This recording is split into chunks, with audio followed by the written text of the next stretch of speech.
Somehow, my daughters fell in love with Formula One. I don't know how or why, but I'm not arguing. They may not know wheel, but does anyone? Hi, and welcome to We Don't Know Wheel F1. I'm Anne. And I'm Grace. We're two sisters who love F1. Let's get into it. Barcelona! Spain, my friend. Are you all right, Grace? Yeah, this is like my home race, I think. No. I am okay. I'm okay. It was very painful to watch, but I survived. It could have been worse, I think. Mm-hmm. So I'm not going to complain too much. You could be a McLaren fan or a Lando Norris fan. I am a Lando Norris fan. But not as much as a Carlos fan. Yeah, I'm a Carlos fan first and foremost. So first, let's say qualifying, I loved. I mean, I wish Alonso had done better, to be fully honest. Like, if we could have had Especially qualifying like Alonso 1, Carlos 2, Lando 3, I would have been like, this is literally my fantasy team. Let's or do Checo 3 and have an all Spanish speaking top 3 once again in Spain. That would have, yes, that also would have been very exciting. I would have taken either of those options. I was so pumped that Carlos got second and Lando got third. Let's talk about qualifying a little bit because it was quite spicy. So number 1, Charles Leclerc out in Q1. Crazy.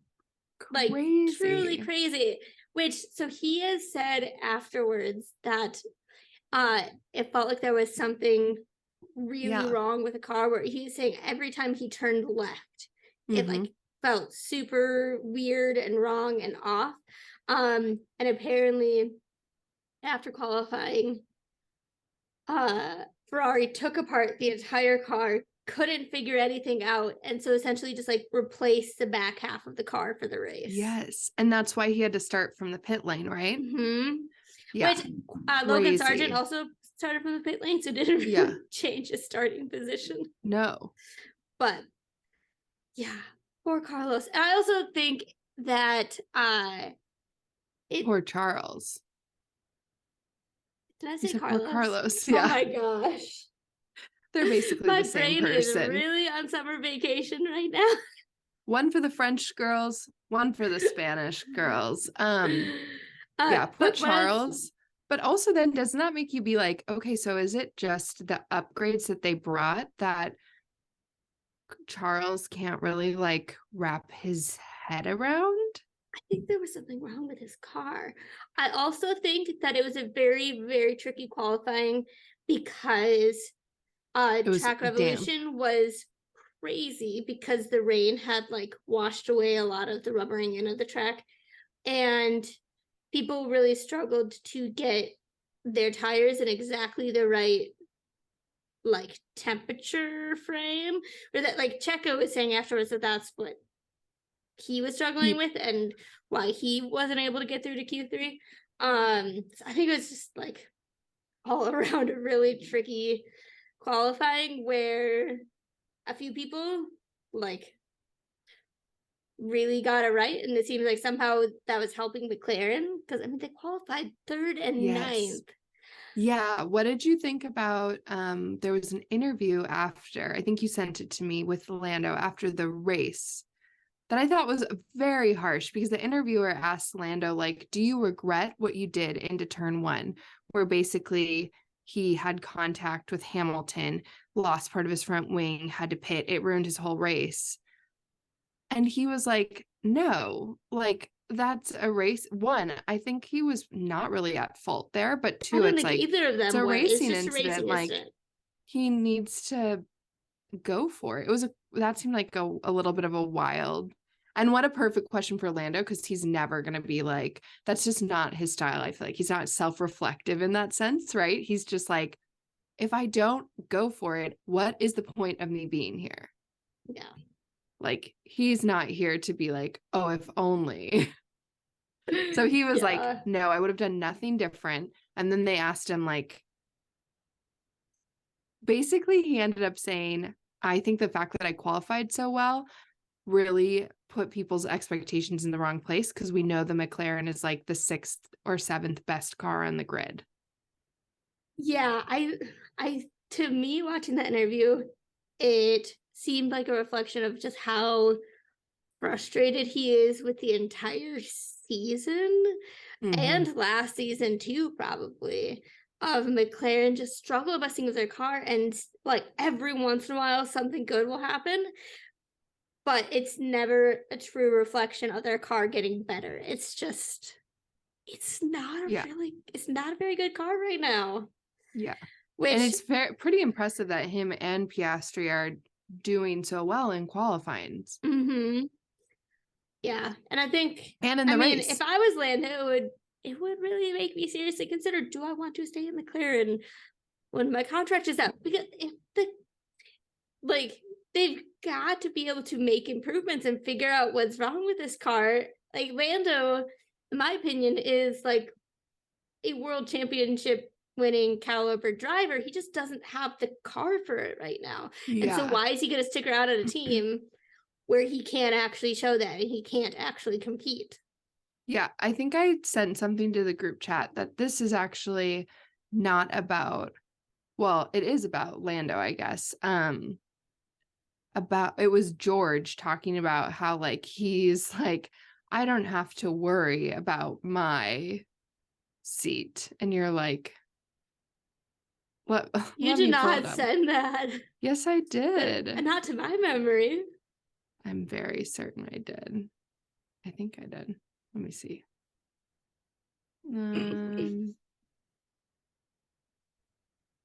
Oh, maybe I didn't. I swear I sent it. Thank you. I swear I sent it, Anne. I wonder who I accidentally sent it to instead. Related to George's contract, I did see something earlier today that apparently him and Mercedes are near a deal to extend his contract. Yeah. Yeah, basically he implied like, well, I don't have to worry about my contract the way that these other guys do. And listed like Carlos, Lando, and someone else. And people were like, Lando is absolutely not worrying about his contract. He's literally like locked in for life, even though he probably wants to leave. Lando's worrying about if he can go to a better team. Yeah. It was such a strange, like, what? But that's just George for you, I feel like. Ugh. Where he just... That's the side of George I do not like. Yeah, he speaks without thinking, I would say. Yeah. Yeah. Dang it. I don't know where it is, but it was... And the girlies on Tumblr were mad. Like, because there was a lot of Lando fans, and they were all like, Zach Brown has literally basically said that Lando's contract is ironclad and he cannot escape. Like, there is no out clause. He's in until the contract is up. Is it 26 that his contract is up? I think it might be, which is so wild. That's 3 more full years for Lando. And okay, I think let's talk about George for a second in this race, because he got 3rd. He qualified 12th. Yeah, he good racing. No shade. The Mercedes is back in the game. I think this track is well suited to them anyways, but like, ironically, the exact same thing happened last year. Yeah. Where Spain was their best race of the first 8 races, and then it went downhill again. And we're just like up and down and up and down. So yeah, we have to see.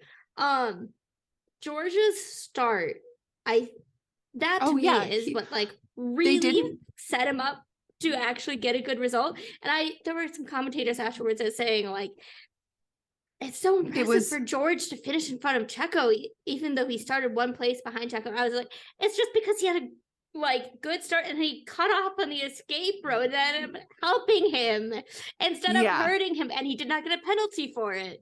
I don't remember seeing that on the broadcast I was watching, but you could just barely see it in the background when they were showing the start. Yeah, they never cut. I was like, you're not going to show me a replay of an incident that's being investigated with the guy who got 3rd, where he gained 3 positions by taking the escape route.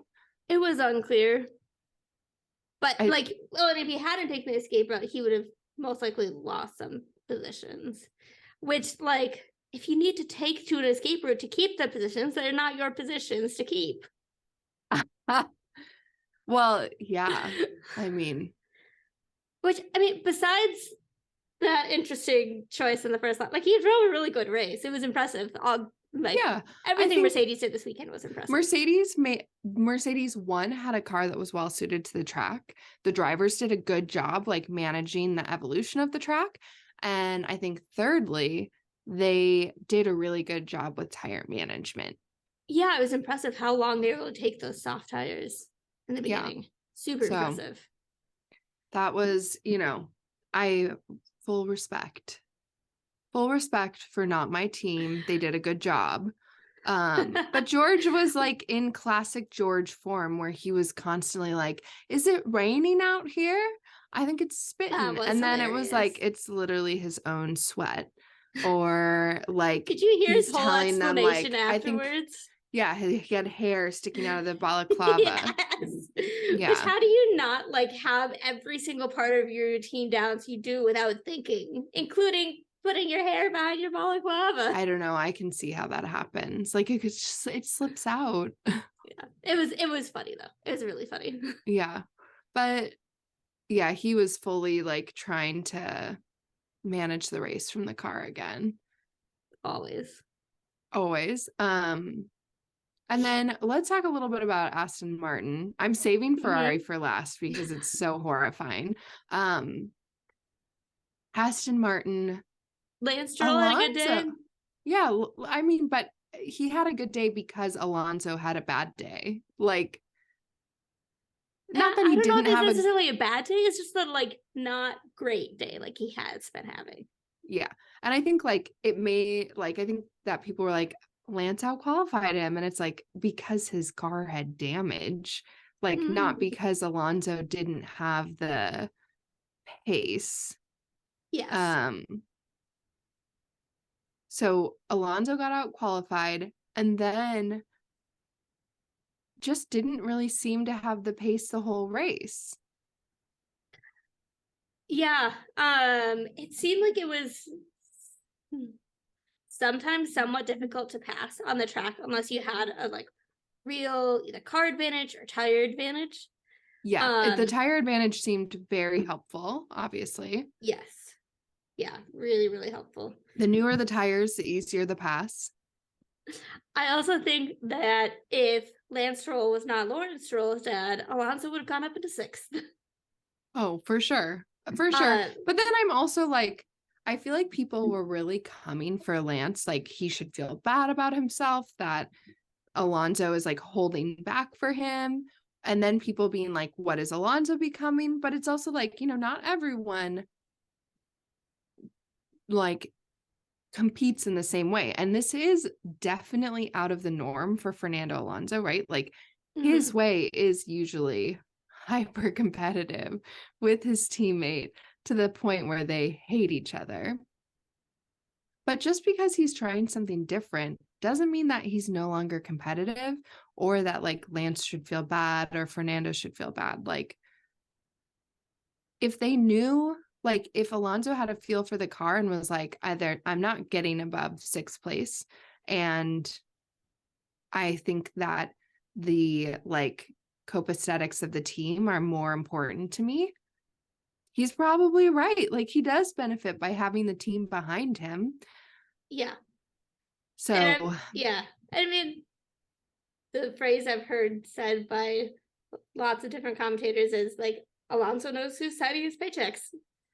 And of course. That's true. Like, and I think it plays a factor if you want the whole team and Lance's dad to all like you.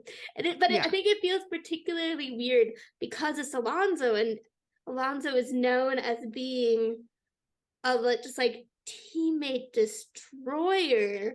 Yes. Who never ends up with a good relationship with a teammate. Yeah. And I was going to say, I also think it's super interesting because I think everyone keeps pointing to, like, it's because of his paychecks.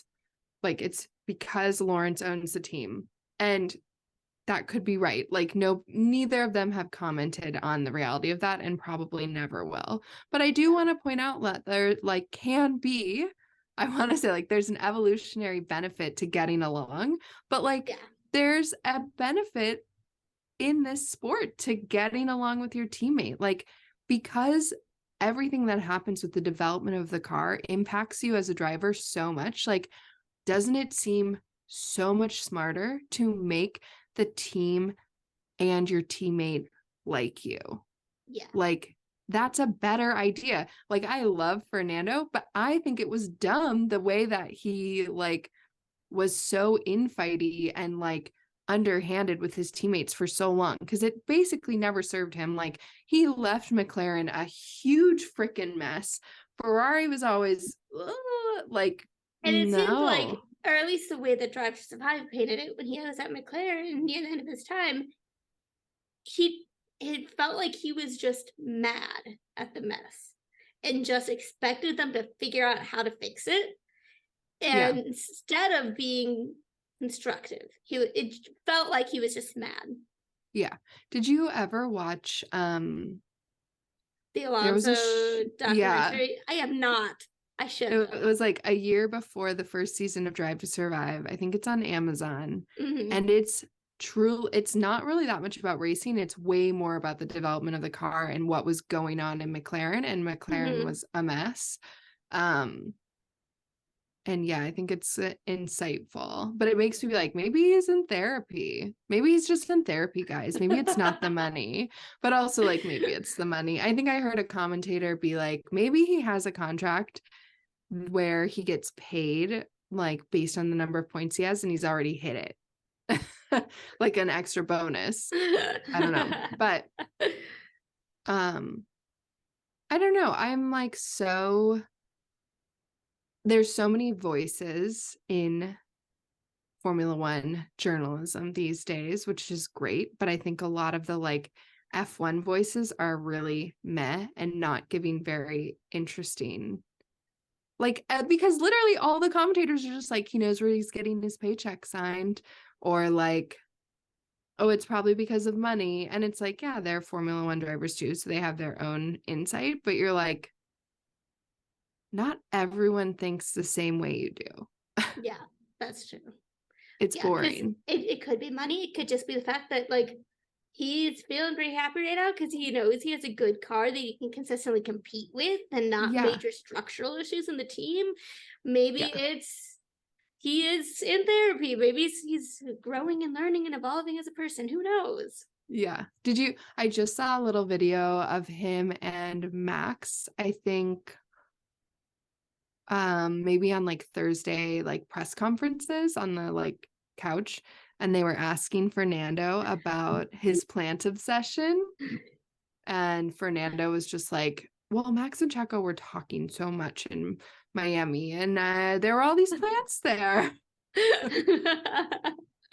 And Max is like, growing. I have plants, you can come over to my house and see them. And Fernando was like, if I have time, maybe I will. Does Fernando live in Monaco too? He's got to, right?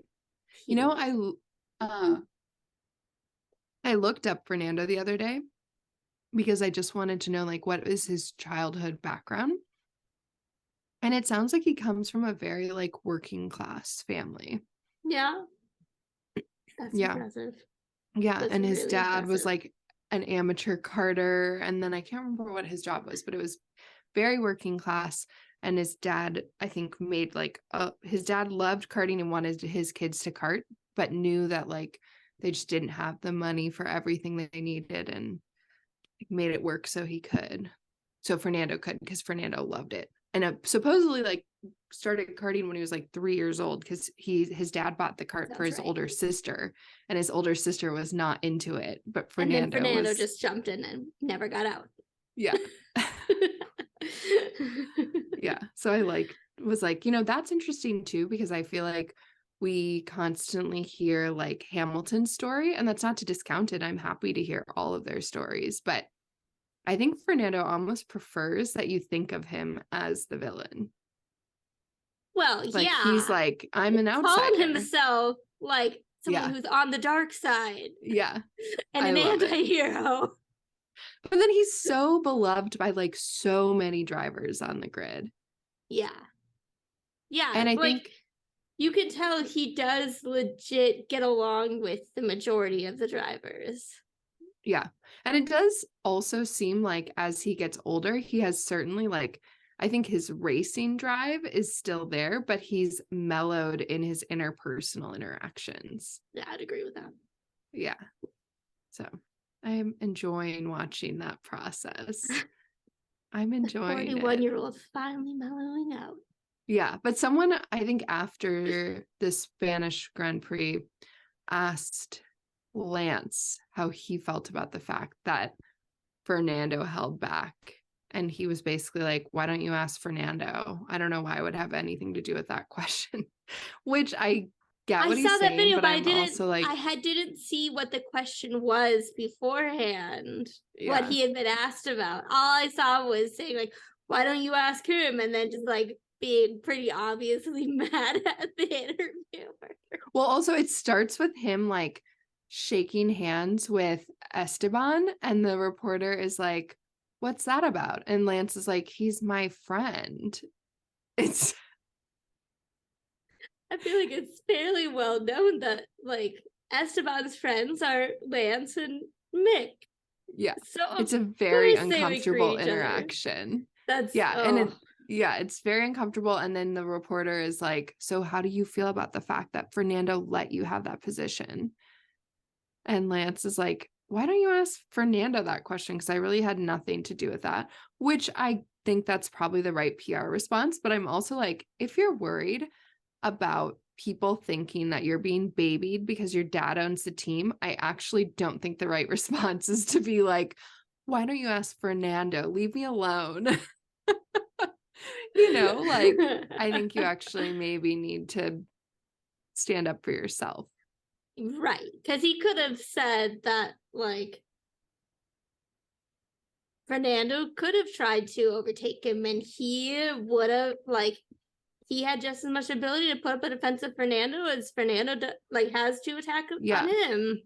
Yeah, or he could have said, like, we knew what the true pace of the car was. We'd seen it all day, and we knew we weren't going to overtake.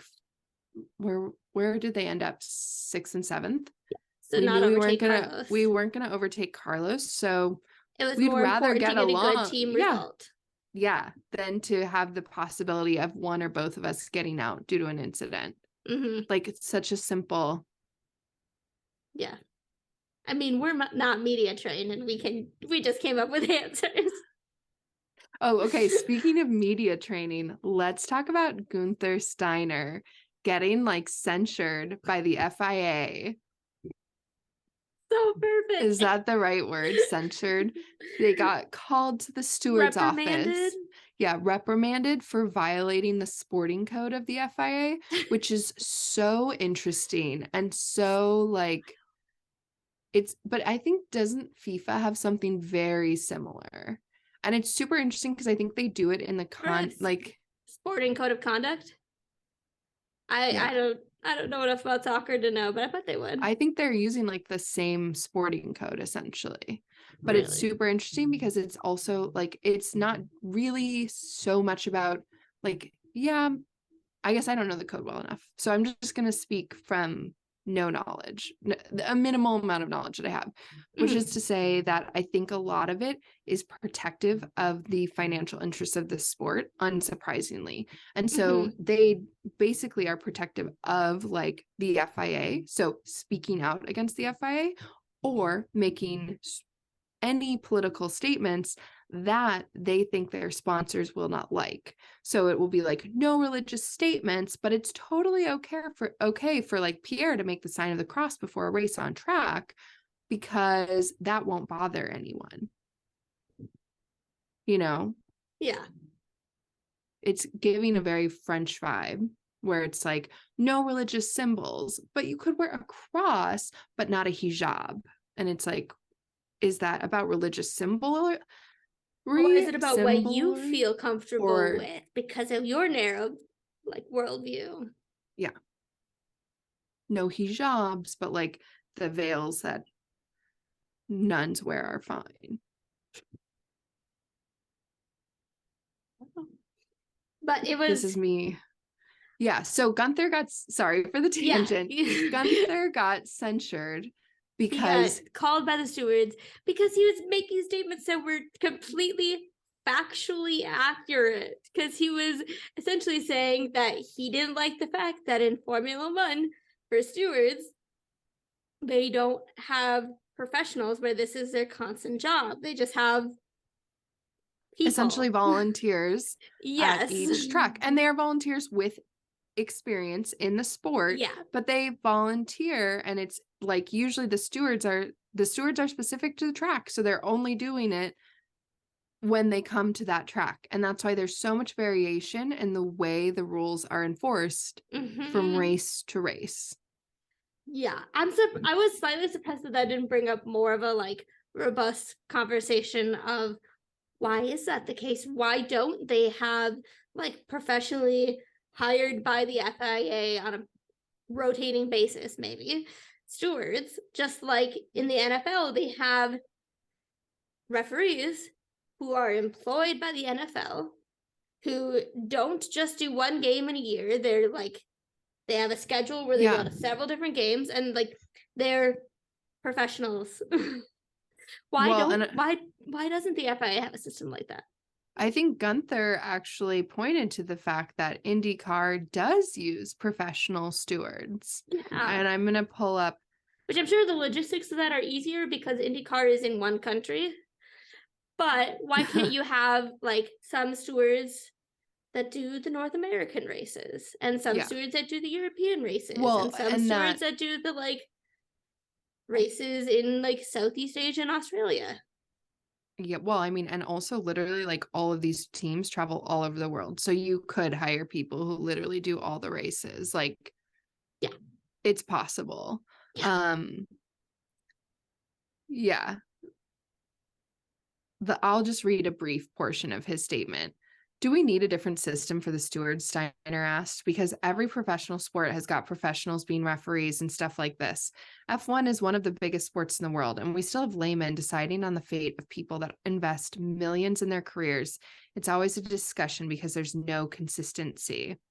I don't want to blame any particular person on this, but if they're not all there the time, then this is just like a job. It's not even a job, because in a job you can get sacked because you get paid, and if you do a bad job you can get sacked. You cannot get sacked because you do not get paid. I think we need to step it up.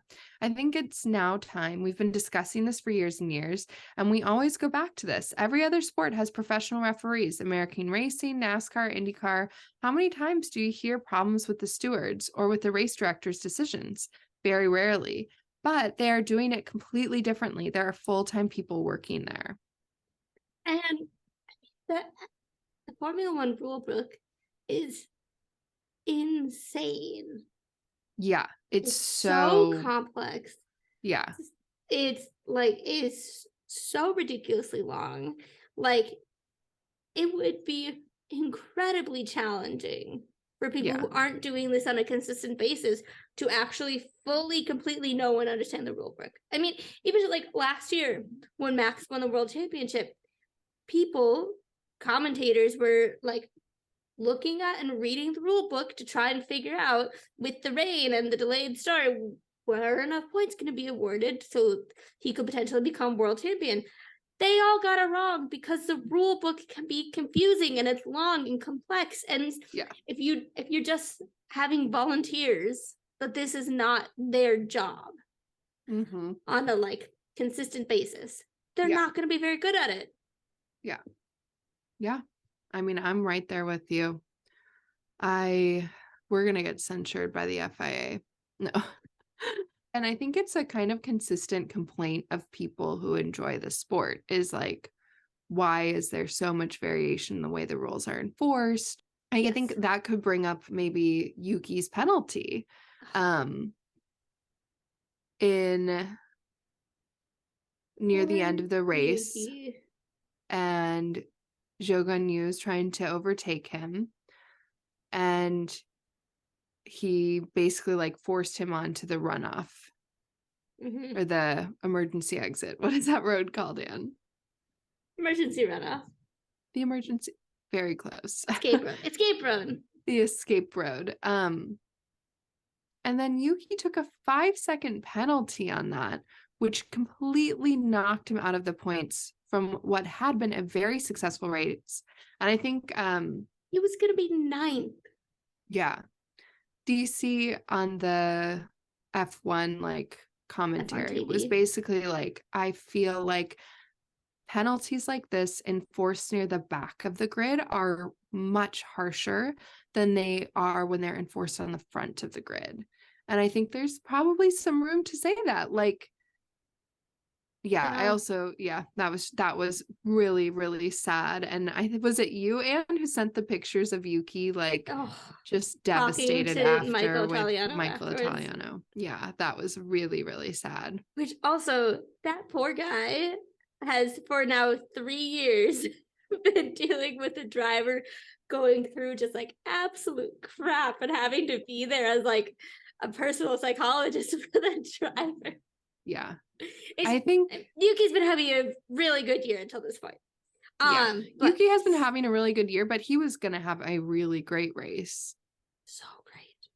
Yeah. Oh, I felt awful for him. And I mean, in my personal opinion, watching the video, I don't think that it deserved a 5-second penalty. Yeah, I agree with you. Like, I think make me a steward. I think if somehow Zhou Guanyu had like ended up crashing as a result of this and ended up out of the race, like that could have potentially been different. But yeah, because it really didn't change much of the. It didn't change anything except for Zhou Guanyu like missed out on an opportunity to get ahead of Yuki. Yeah, it sucked. Yeah. Even like maybe a more fair penalty would just be like, okay, you have to give up that place. Yes, that would have been a way more fair penalty because that's more of a like an equivalent response because by giving the 5 seconds, it like it lost like Yuki at least 3 places. Yeah, and they didn't even like give. Okay, so in scenarios when a driver takes a position by forcing another driver off track, the driver is given the opportunity to give the position back instead of getting a penalty from the stewards. Mm-hmm. Yuki didn't have that in the scenario, which just sucks. Yeah. Well, and I this is the front of the grid, but yeah. Okay. I'm not gonna get into my rants here, my Carlos rants. So that was rough. I think because of that penalty, did that bring Charles up into getting 1 point? No, Charles was 11th. Was he? I thought he was 11th until Yuki dropped down. No? Okay. He was 12th until Yuki dropped down. Oof. Yeah. Zhou Guanyu went up to 9th and Pierre Gasly went up to 10th. Okay. Seemed like Charles, though, still kind of continued to struggle throughout the race. It was very slow progress through the field. And there was a lot of passing throughout the race. Mm-hmm. I think this weekend showed that Ferrari's problems with its tires are still just as bad as they ever were. Their problems with an inconsistent car are still just as bad as they ever were. Where like Charles was talking afterwards saying that like his first set of hards were horrible and his second set of hards were totally fine. Yeah. Well, I also think their strategy seems very weird, right? Their strategy is still issues because it's like they know they have bad tire deg, but their drivers are not telling them like, I need to come off because my tires are too degraded. They're just like, let's pit you early to try and undercut. Is it undercut or an overcut? Why not start Charles on a soft if you want to do an undercut? Yeah. And then it's like, but also they know that by as a strategy. They know that by the end of the race, those tires will be so degraded, they won't be able to defend at all. So it seems like actually you should be at least pushing it. Like as much as you can. I don't know. It seemed crazy. The whole thing was just totally. The tire strategy by Ferrari seemed bad. I think I saw something where Carlos was like, I think our tire strategy wouldn't have changed our outcomes. I'm not the driver, so what do I know? But it seemed like both drivers were like, am I really pitting right now? Okay. Yeah, to me, when it comes to Ferrari strategy, I don't think it would have made that much of a difference in terms of their end results in the race. But it is a reflection of how the team is operating.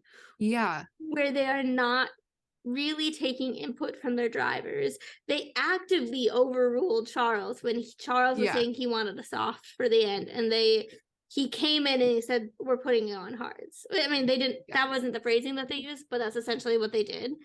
And I think Carlos has recently talked about like how he likes to be involved with the development of the car. He likes the back and forth. But even I felt like in this race, it was like they pitted him and he was like, I don't understand why we did that. But he wasn't fighting it anymore. And you're like, why wouldn't you utilize your drivers who are actually driving the car? Yes. Whereas like I felt like watching the back and forth between like Mercedes and Red Bull, they're listening to what their drivers are saying. Like when George is like, I think I want to try and make this a one stop. Like they're like, okay, well, we'll keep you abreast of our data. You keep us abreast of how you're feeling. We make a decision together. Yeah. Ferrari, it's like they have it's like they're waiting till the last second to make a plan. They finally say it. The driver's like, whoa, this is not how I thought things were going. And then, like, I don't know. I think people were kind of pointing to at the beginning of the race when Carlos was like, I think that the pace is good. And then he got passed by Hamilton. But it was hard to tell, like, is he saying like, the pace is sufficient for me to go a long ways on these, but I'm not going to be able to maintain my position for now, but I'll get new tires and I'll be able to retake, like, what was happening there. Yeah, I don't know.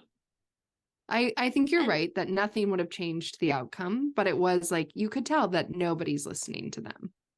Yeah, but again, I think it's a reflection of how that team operates. And they've had these problems, these issues for so long. Like Seb struggled with these issues the whole time he was at Ferrari. Yeah. And it's like, if Seb is struggling, like Charles will never succeed. Like, obviously, I'm a Carlos girly, but I know that Charles is the faster driver. He's the one who's going to win a world championship, but he's not, because he literally like doesn't know how to stand up to that team and tell them what to do. The way it is right now, I don't think Charles can win a world championship with Ferrari. And not necessarily just because of the issues that they're having with their car right now. It's because they haven't been able to figure out how to fix those issues.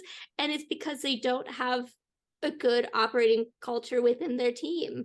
Which, I mean, it's only been 6 months since Fred started running the team. But they're still having such major issues. And it's consistently that they're having these major issues. And when it's so easy for somebody outside to see the issues that they're having, you can only imagine the issues that we're not seeing. Yeah. Yeah. I think someone on the commentary this weekend was just saying like, the thing that's so wild is that like it's the human issues that they're struggling like and this was actually in the context of like Haas and their slow pit stops, and it's like, this is actually has nothing to do with your budget. This has everything to do with like, are you putting in the time to have a strong pit stop, to have no loose links, which I also wonder if like one of those jacks didn't work and then they didn't know which one, and that's why they had both of them out there. And then that was crazy. They tried to use 2 rear jacks to lift up the Haas, And then like neither of them were getting there. Super slow pit stop. Yep. And you're just like, what's happening over there? But also like, why is Charles reduced to competing with the Haas? And I mean, so Ferrari is in a position where they know that they are not the fastest car. They are trying to catch Red Bull. When Red Bull was in a position where they were not the fastest car and Mercedes was the fastest car, Red Bull did not have these issues.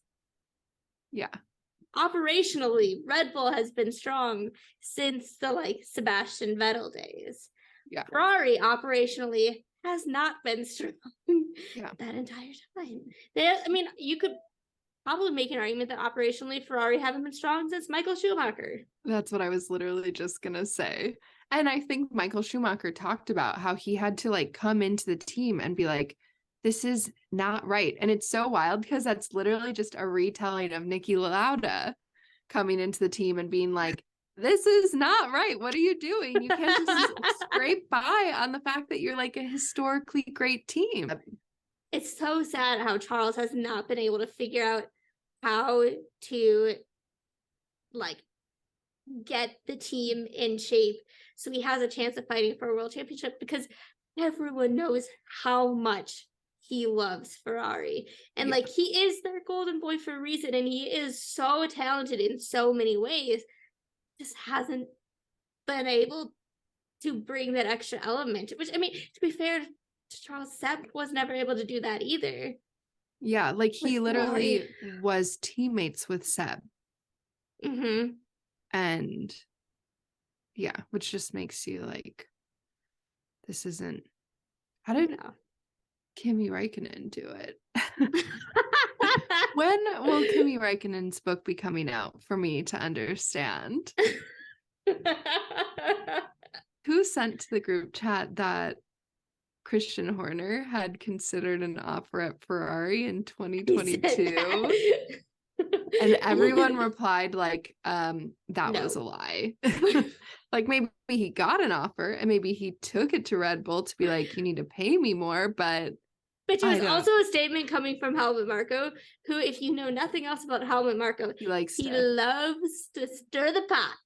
And I'm sure Christian Horner just went to Red Bull and said, I got this offer for this ridiculous amount of money from Ferrari. What you gonna do? And he just used to like get more money.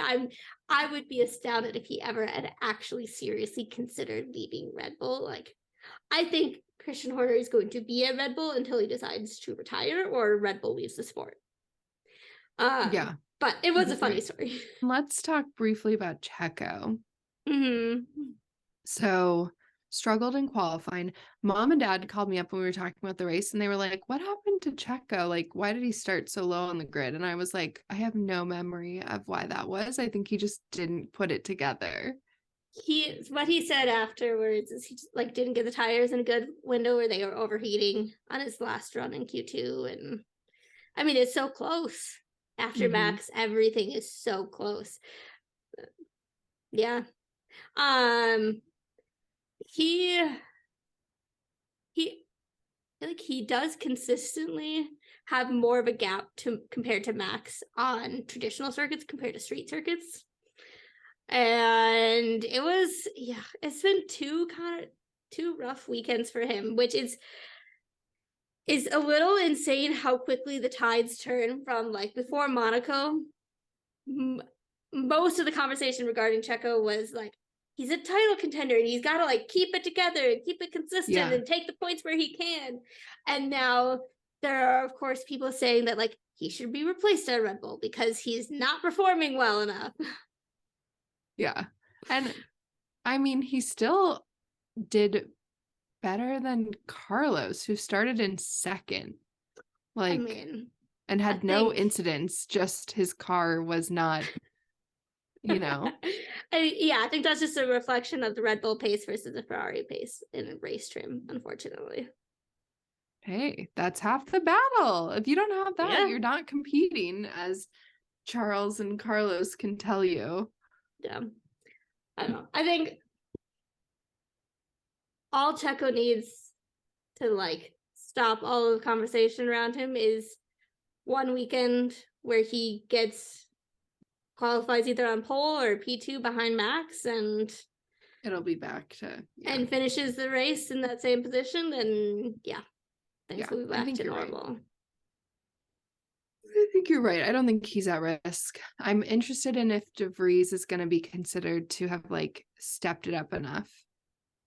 He has at least found a consistent, pretty decent form. Like, his pace is not earth-shattering, but he's keeping on the track and has not been having major issues like he had been. And Ooh, okay. Here's some gossip I saw. That Alfa Romeo was going to be they're going to be the title sponsor for Haas. Mm-hmm. Incredible. So what is now Haas? Does that mean they're going to be called Alfa Romeo? That's what I want to know. Will Gunther be Alfa leaving? Romeo Haas? Like, well, because Red Bull technically is Oracle Red Bull Racing. Oracle must be so glad they got their name in there. Alfa Romeo is technically Alfa Romeo Stake, which they can't even use stake at in a lot certain of companies. Circuits because it's a gambling website, which I'm so dumb. I thought it was for steak, like red meat. I was like, I don't know why they can't use that at other circuits. And I was like, oh, it's a gambling website. Yeah. There are a few others that have like something like that. So I don't know. I mean, technically, the team that is Alfa Romeo is actually Sauber. And they're going to become Audi. Alfa Romeo. Well, they're going to become Sauber for the next 2 years and then Audi. Mm-hmm. I'm happy to have Sauber back on the grid. Mm-hmm. That will be. Speaking of Sauber, Zhou Guanyu had an awesome weekend. Yeah, he did, which I was happy for him. Sad for Yuki. But Bottas, we haven't really talked about Bottas much this season outside of like love the mullet, love the energy. Mm-hmm. He seems like he's struggling so much. He said afterwards, for this race at least, he had finished the race and he had a ton of floor damage. And that's why he had no pace. But like that's not every race. He said some decent races he has scored a point or two. But I know what you mean. It's been, when he's had a bad race, it's been bad. Yeah. Really bad. And Logan Sargent, I think he's not long for this world. Do you think Mick is going to replace him or someone else? Maybe Mick, but does Mick want to replace him? But Mick, I do think like Mick has to reprove himself if he wants to be a Formula One driver. Like, he has to prove he's not going to cost your team millions of dollars in repairs. Yeah. I think Williams would be a great spot for Mick to go. Just like I was saying last week, like working with Alex, I think would be really good for Mick. Yeah, and it seems like Williams is a fairly supportive environment for young drivers. Yeah. So I think it's true. Okay, this is fully on board with that. Nothing to do with the race, but I finally watched the like highlights from the Indy 500. Really? Pit lane is so insane. Yeah. Did you watch it, Annie? No. Oh my gosh. It's just like a road and they jump over and put the tires on, and there's other cars like coming in there, and like later I kind of thought about it and I was like, I guess it's the same for the pit lane in Formula One, but I think because they have like the tire guns that hang down and stuff, it feels much more like this is the box for. Do they have like drawn boxes for each of the drivers? I don't know. And maybe they do and I didn't notice, but like there were so many pit lane issues in the Indy 500, like tires that just like were dropped and then were rolling down the pit lane. And yeah, it was scary. And there were pit lane crashes and like You should go watch the highlights. I'm Mom and about to Dad look told that me up to do it. because it Watch the sounds 30-minute highlights. insane. It's literally wild. That sounds, yeah, completely wild. Yeah. So Oh my gosh. I recommend. I was like, what is happening? It felt unsafe. Yeah, I'm sure it did. I thought the Spanish Grand Prix, that was pretty enjoyable. Obviously, I was sad, but Yeah. like very enjoyable. It was I've another got, race with no crashes, yeah. no yellow I flags, mean, no red flags, no retirements. you're saying that like you're saying another Spanish Grand Prix, because I was like, No, another race in this season.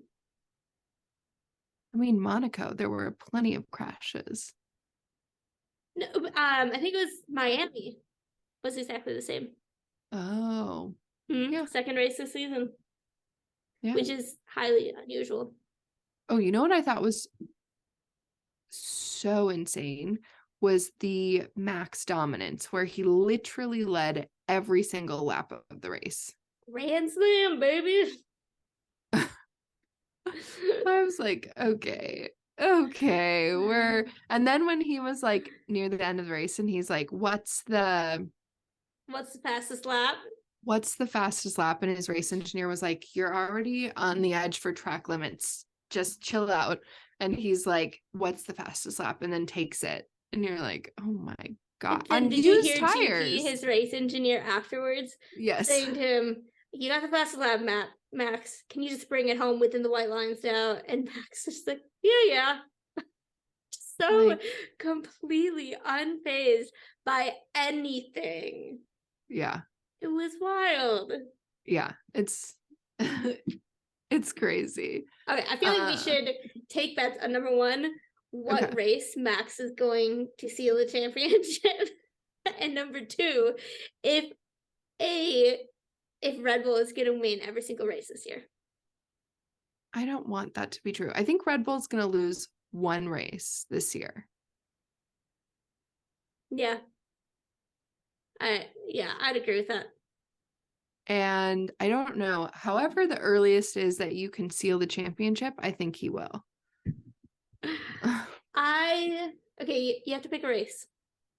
And I'm gonna say I think he's gonna seal it in Austin. I was gonna say Austin. Too bad. Canada. No. That's the next race. I know. Numerically impossible, Grace. Is your dyslexia coming out again? No. But I do feel like when he still have to lose so many races, like he'd have to get like last already. They don't count it as clinching the championship until you can literally get 0 points for every single race till the end of the year, and your closest competitor can win every single race till the end of the year, and you would still win the championship. What's right before Austin? Oh gosh, what is right before Austin? Qatar. Qatar? Yeah, could be. Where did he cinch it this year? Japan? Yeah. Is Japan before Austin? Like 3 races before. I'm going to say Singapore. All right. I almost feel like I should say before Singapore, but I'm going to say Singapore. Singapore's pretty early still. I think it's going to happen. So yeah, I'm voting Singapore. Briefly, it's human rights times, BBs. Yeah, thank you. I'm here to talk about Spanish human rights issues.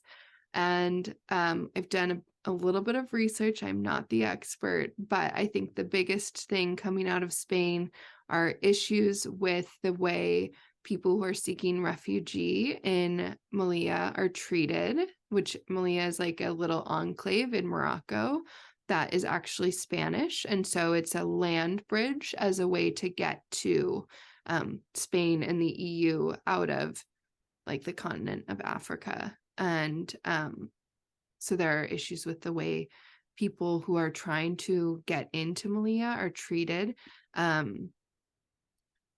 but also just with, you know, a lot of refugees in Europe and their treatment. Yeah, I think that's a fairly universal human rights concern throughout a lot of Europe, unfortunately. Yeah, there are issues with the way politicians in the Catalonian regions of Spain have been like spied on by the Spanish government. And there are issues with violence against women. That's what Amnesty International told me, which I was like, man, there have to be way worse issues with violence against women in the US, because the number they reported seemed small. But it's just because it's better somewhere doesn't mean things can't always be improving.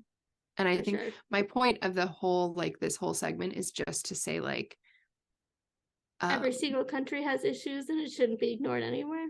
Yeah, none of them should be ignored, in the same way that we shouldn't stop talking about like the human rights issues in Qatar and in Saudi Arabia. We can't ignore them in the United States or in countries in the European Union. Agreed. Well, thank you for bringing that to the table, Grace. Should we also do a little check-in on our fantasy league? Yeah, let's get we haven't done that in a while. I have not been reading much good Formula One fan fiction because everything I get recommended is Charles, and I'm not interested. Il Predestino. Oh, we're not a WAG podcast, but let's just do a quick dip our toes into. It looks like Charles has a new girlfriend. Yep. That's all. I don't have much more to say on that. It also appears that Carlos and his girlfriend have broken up. Yep. She never showed up to the Spanish Grand Prix. She's Spanish. It's been very hot. And they have like not interacted on their social medias. And I don't think there's been any pictures where they've been in the same area for a long time.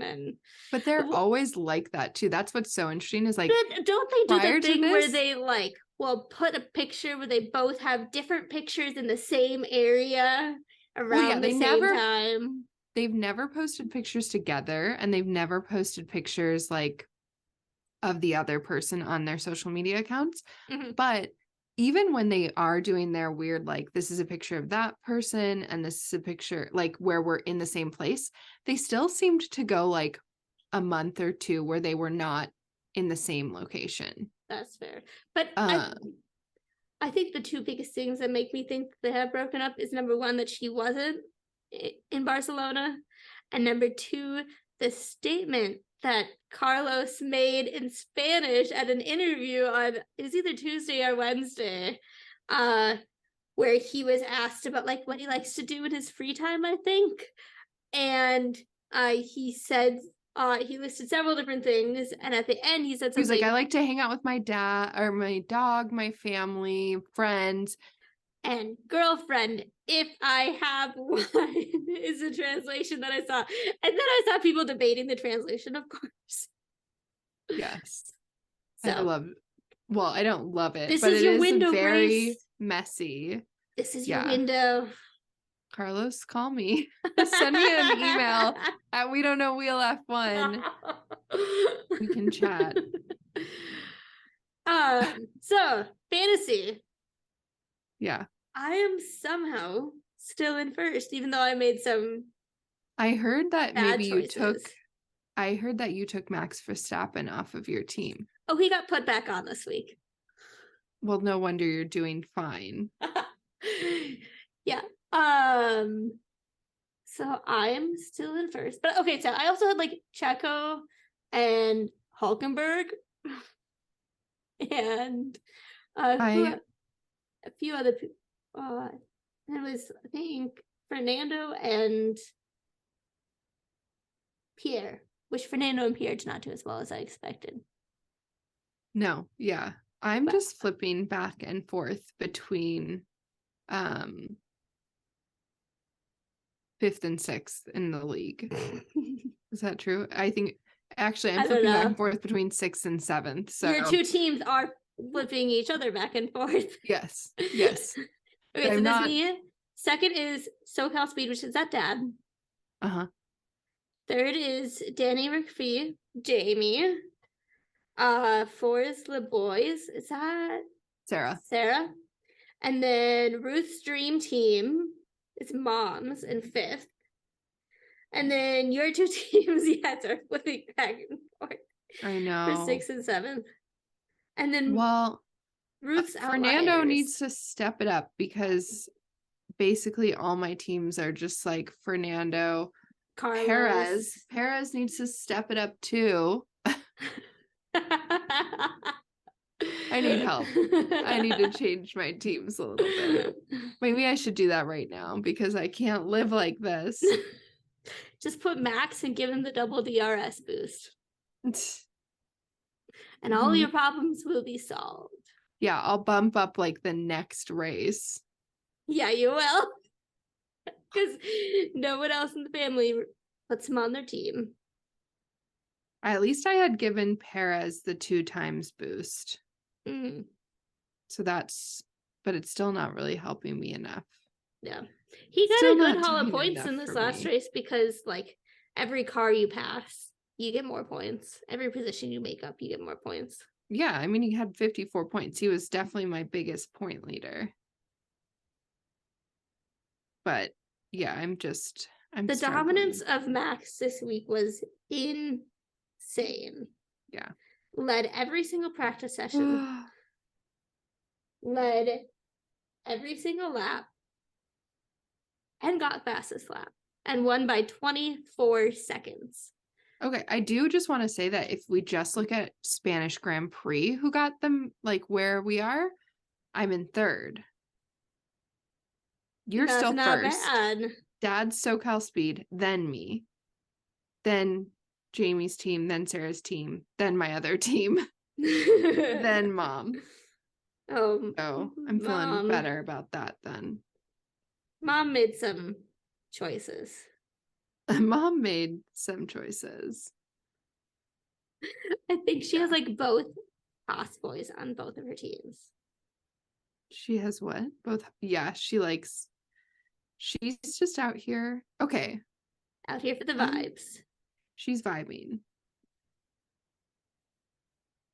So, I don't know. Did you make some changes? No, I didn't. Because then I was like, actually, maybe I'm doing fine.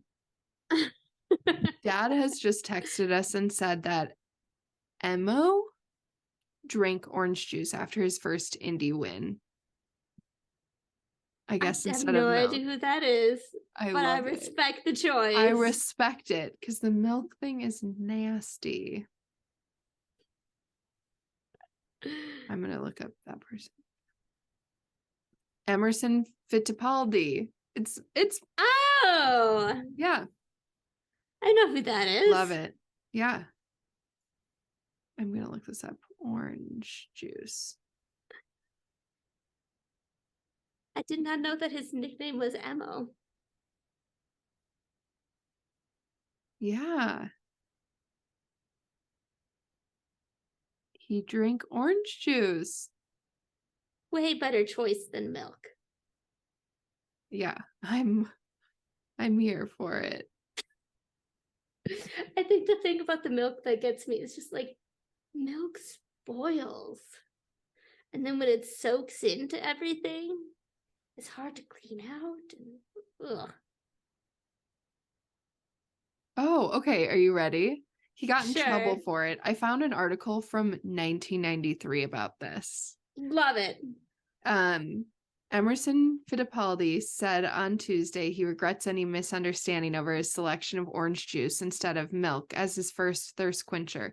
He did still drink milk after. He just first drank orange juice and then drank milk. He opted for orange juice. He said, "I am a Brazilian orange juice producer." And for many years, I have been toasting my racing victories with orange juice. I deeply regret the misunderstanding and inconvenience I caused for the American Dairy Association and the Indianapolis Motor Speedway. And then he donated American Dairy the prize group. to the dairy group. He donated all of his prize money? He donated the $5,500 prize money posted by the dairy group to the championship. Got it. The American Dairy Association must like pay. They say they don't pay their way. Drink. They say they don't pay their way at the end of this article. But because it's marketing. It's definitely marketing. It feels extremely offensively American. Yeah. It feels like if someone wrote a movie about America and they were like, and at sporting competitions, they drink milk in celebration, you'd be like, oh, come on, we're not that stereotypical. And then it's like, oh, maybe we are. All American girls and boys, when they're growing up, gotta drink milk to make their bones strong. Anyways. Yeah. Well, this was I thought this was a fun race. I'm excited for Canada. Very excited for Canada. Maybe I should claim Canada as my home race. I mean, maybe you should. Because you're such a Lance fan. I'm half Canadian. Stop. Such a Lance fan. I was reading a book recently that was supposed to be set in like a little town near the Boundary Waters. And here's a little rant for you though. Okay, so it was like this guy was talking about his favorite hockey team, the Toronto, what is the Toronto hockey team called? Something Leafs. You know? Maple Leafs? Maple Leafs. That's probably wrong. But I was like, I don't know any Minnesotans whose favorite hockey team is Toronto. Like, no, what? It's a Minnesota Wild. Yeah. I was like, you didn't do enough research for this book. That's the end of my rant. That is really lame.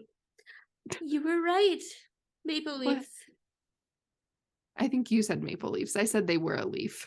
I mean, it's Canada. What other type of leaf are they going to be? They only have one leaf. Maple. Yeah, I'm excited for Canada. That'll be a good one. It'd be excellent fun. Maybe we'll see some woodchucks. I'm sure we will.